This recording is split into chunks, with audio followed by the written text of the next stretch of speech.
O dano moral é um prejuízo imaterial, ou seja, ele afeta diretamente a saúde mental da vítima. Mas o tema ainda gera muita controvérsia no meio jurídico.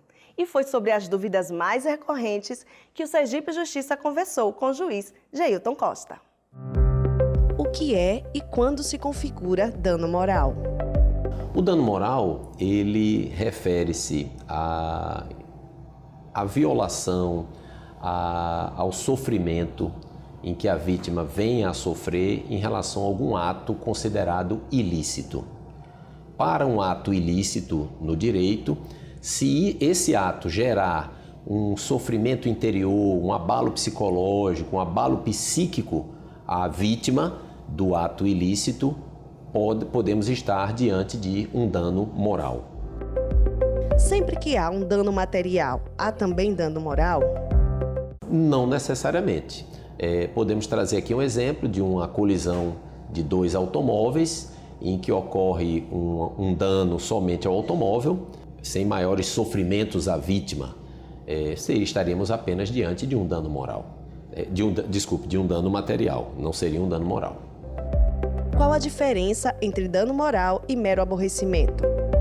Uma pessoa idosa que tenha problemas de alguma deficiência física, algum problema pessoal que lhe traga uma fragilidade perante a sociedade maior, ela pode, se for maltratada em uma fila de banco por um funcionário de uma instituição financeira, pode vir a sofrer um dano moral. O mesmo tratamento conferido a um jovem, uma pessoa adulta, a depender do tratamento, pode não se configurar um dano moral e apenas um mero aborrecimento. O dano moral está muito relacionado à esfera de proteção individual e à esfera de dignidade da própria vítima. Pode haver dano moral em atraso na entrega de empreendimento imobiliário? Quando se ultrapassa o prazo razoável previsto em contrato, geralmente 180 dias, o atraso previsto no contrato para eventual atraso da obra, é possível estar se configurando o dano moral, porque há uma expectativa do adquirente do imóvel de deixar de estar morando em um aluguel, adquirir uma casa nova, vir a se casar em função daquele imóvel que está adquirindo. Então, cada caso é um caso, mas é possível sim, e a tendência é de que, na maioria dos casos, se identifique o dano moral. Atraso em voos gera dano moral? A agência reguladora, a Agência Nacional de Aviação Civil, tem uma resolução que procura traçar as obrigações das concessionárias em relação a eventuais atrasos, verificando os limites de horas, 4 horas, 8 horas, 11 horas. Então, é possível se configurar o dano moral em relação a atrasos de voos. Existem situações que, no caso concreto, se configuram especificamente o dano moral, como uma longa espera, uma falta de atendimento da empresa concessionária em dar suporte ao passageiro em que o voo não se configurou. Então, por sinal, uma das maiores demandas hoje no Poder Judiciário, na área dos juizados especiais cíveis. E quando o serviço é contratado, mas não é prestado?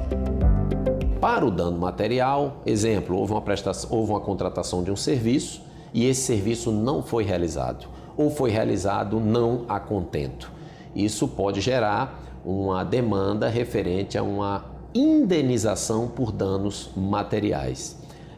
A depender desse serviço não prestado, exemplo, uma contratação de aquisição de uma mercadoria pela internet, ou então a contratação de um serviço de reforma de uma residência, em que se atrase sobremaneira o serviço, ocorra um serviço que não tenha qualidade, isso pode gerar, além do dano material, um dano moral também. Em cada caso vai se verificar, até a depender de como se deu aquela contratação. E quando alguém é ofendido nas redes sociais, difamação gera dano moral? Hoje nós vivemos dois mundos, o mundo real e o mundo virtual. Em função da sociedade da informação que nós estamos vivendo, as redes sociais se transformaram em um importante elemento de comunicação que aproximou as pessoas.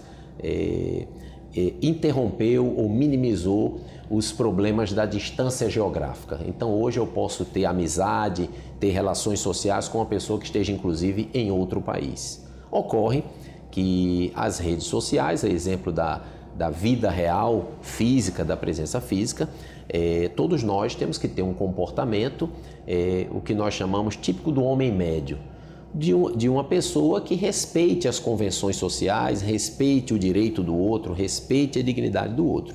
E é óbvio que nós devemos ser responsabilizados pelas opiniões que expressamos, caso elas venham a trazer algum prejuízo à esfera psíquica de um terceiro. Quanto à demora na entrega de mercadoria, pode haver um dano moral?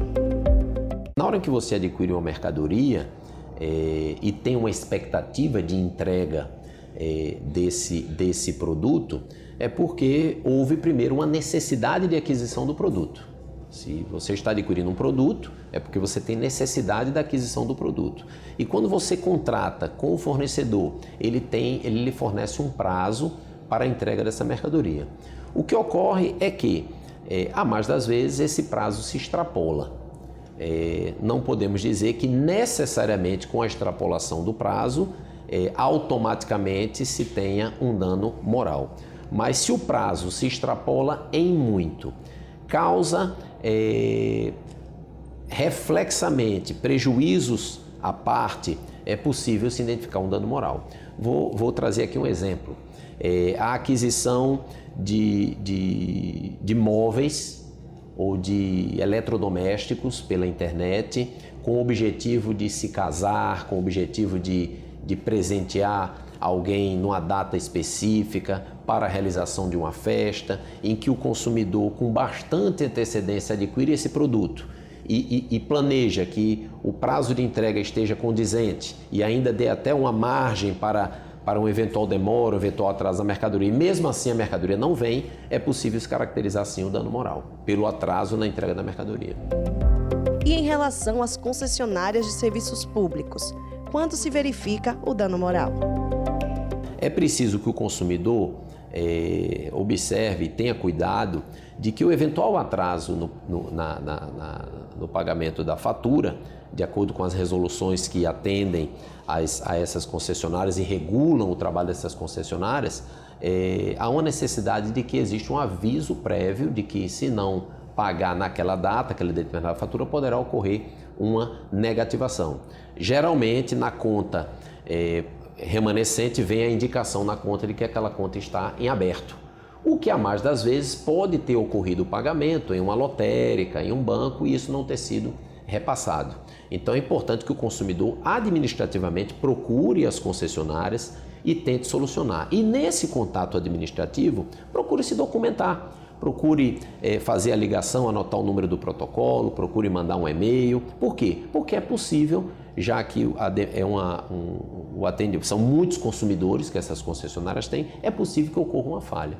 A falha mais recorrente é quando o consumidor efetua o pagamento e, mesmo assim, essa informação, por alguma razão, não chega à concessionária e a concessionária efetua o corte do fornecimento da água, o corte do fornecimento da energia. O que poucas pessoas talvez não sabem é de que a resolução diz que, se o consumidor estiver com a fatura paga, no ato de se suspender o serviço, ele pode e deve apresentar a fatura, e que, se a fatura estiver paga, o serviço não será cortado. A importância da conciliação. Antes de ingressar com a ação judicial, procurar os nossos centros judiciários de solução de conflitos, onde lá as partes podem sentar, conversar e fazerem um acordo. Esse acordo é homologado judicialmente por um juiz e ele fica valendo, e a parte que concordar tem que cumprir esse acordo.